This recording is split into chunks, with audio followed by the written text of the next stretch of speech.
Bem-vindos ao Cinematopia! E no episódio de hoje a gente vai falar sobre 2001, uma Odisseia no espaço.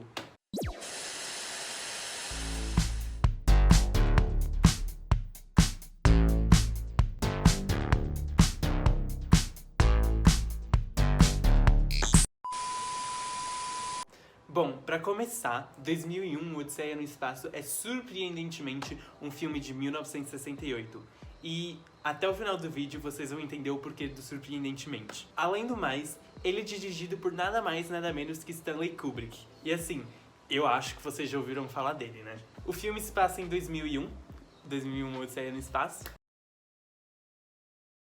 Mas assim, ele realmente começa nos primórdios da humanidade, quando o homem descobre a sua primeira ferramenta de uso, o osso. E também naquele ambiente existe um retângulo preto estranho que solta uns barulhos estranhos, o monolito, e ele é muito importante pro filme. E é assim, com um dos primeiros cortes do filme, quando o osso sobe e depois desce o outro negócio. Um dos cortes mais emblemáticos da história do cinema, que Stanley Kubrick nos leva ao futuro em questões de milésimos. E é nesse futuro que o filme vai se passar. Na primeira parte, Dr. Floyd, um cientista astrônomo, é chamado na base lunar para investigar uma possível grande descoberta científica, que na verdade era um monolito. 18 meses depois, uma tripulação é convocada para ir para Júpiter, que era para onde o monolito estava emitindo os raios magnéticos. A tripulação dessa missão era o Discovery 1, que era composta por 5 cientistas e um computador de última geração, o HAL 9000, 9000, chame como você preferir. A gente pode apelidar de HAL. Durante essa trajetória, o HAL comete uma falha, fazendo seus 2 companheiros questionarem a sua habilidade e cogitarem a desligá-lo. Isso leva o computador a sabotar a missão, matar Frank e os outros cientistas que estavam em hibernação. Depois disso, David desliga a máquina. Após essa cena, o filme entra em um aspecto muito mais espiritual e conceitual, sendo até complicado resumir no final, uma vez que tem diversas interpretações.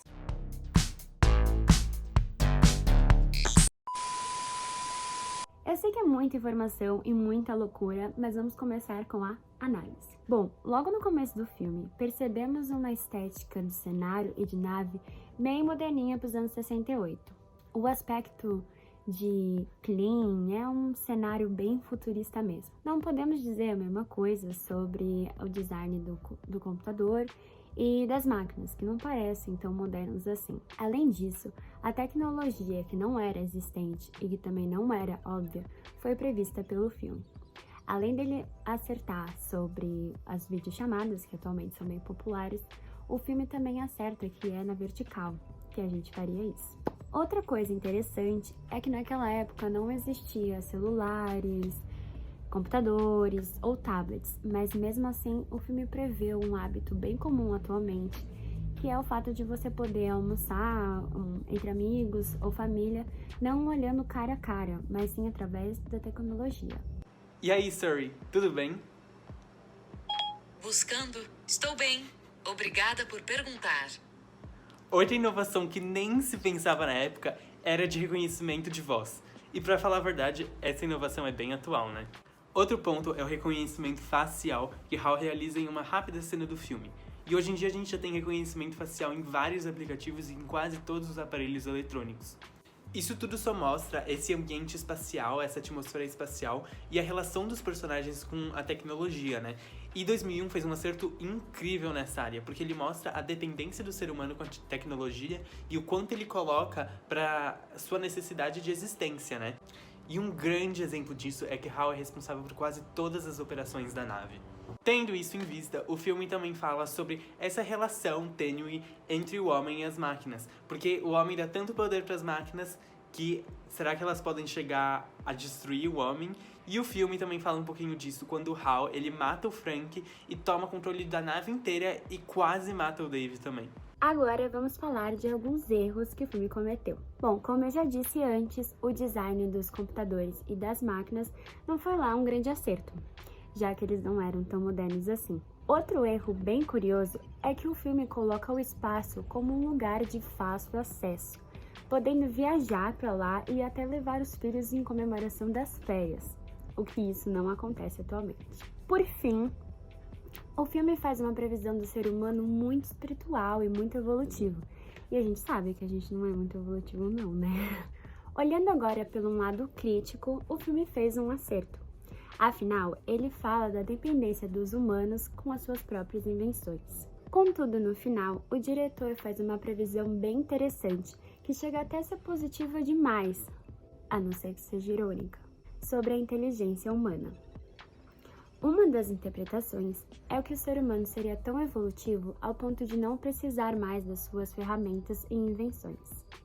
Bom, o Dave vence o Hal, que como vocês já sabem é uma máquina quase humana, e o filme faz questão de nos dizer isso ao falar que não sabe se Hal tem de fato emoções ou não. Ao derrotar o computador, a versão mais evoluída de ferramenta, desligando, é como se Dave, a humanidade, se mostrasse independente de tal ferramenta, do computador no caso, e portanto evoluído a um ponto que sua inteligência não necessita mais de ferramentas de sobrevivência e violência. Nem o corpo humano é mais uma ferramenta essencial, e isso explica a cena em que Dave envelhece pouco a pouco, dando espaço para o nascimento de um novo homem, mais evoluído e inteligente, que é representado por aquele bebê gigante olhando para a Terra, que não constrói porque não precisa de ferramentas de sobrevivência e destruição. Essa previsão é de certa maneira exagerada, e eu acho que o ser humano ainda precisa de muito tempo para atingir esse nível.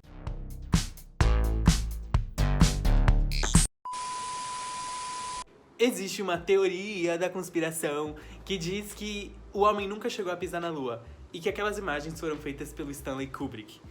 A hipótese diz que 2001 é, na verdade, um treinamento para a realização dessas imagens de quando a Apollo 11 foi para a Lua. O realismo e os efeitos especiais do filme são tão fiéis que muitas pessoas dizem que a missão de Apollo 11 em 1969 foi, na verdade, feita pelo Stanley Kubrick nos estúdios. É importante lembrar que o filme foi filmado durante a Guerra Fria, onde tinha um embate entre as duas grandes potências da época, os Estados Unidos e a Rússia, e é por isso que o filme teria uma mensagem positivista para os homens norte-americanos. Ambos, filme e livro, foram desenvolvidos com o escritor de ficção científica Arthur C. Clarke e o diretor Stanley Kubrick. Durante a primeira sessão do filme, mais de 240 pessoas simplesmente levantaram e saíram do cinema.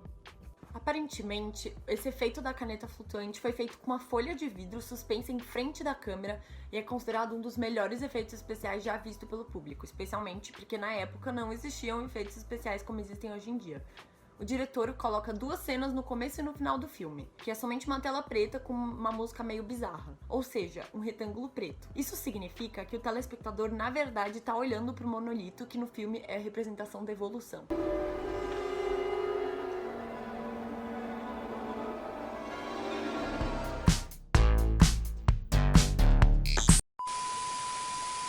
2001 é um clássico do cinema, um filme muito à frente do seu tempo, com efeitos especiais arrasadores, um final abstrato e um conteúdo muito conceitual. É definitivamente uma obra-prima que merece a sua atenção, mesmo com poucos diálogos e quase 3 horas de duração. A fotografia, a iluminação, o som e a decoupagem minuciosa fazem com que cada cena do filme seja envolvente. Além disso, o final é perfeito para aquelas pessoas que amam um filme que explode sua mente. Com isso, me despeço desse vídeo maravilhoso com meus colegas e digo que o próximo filme é...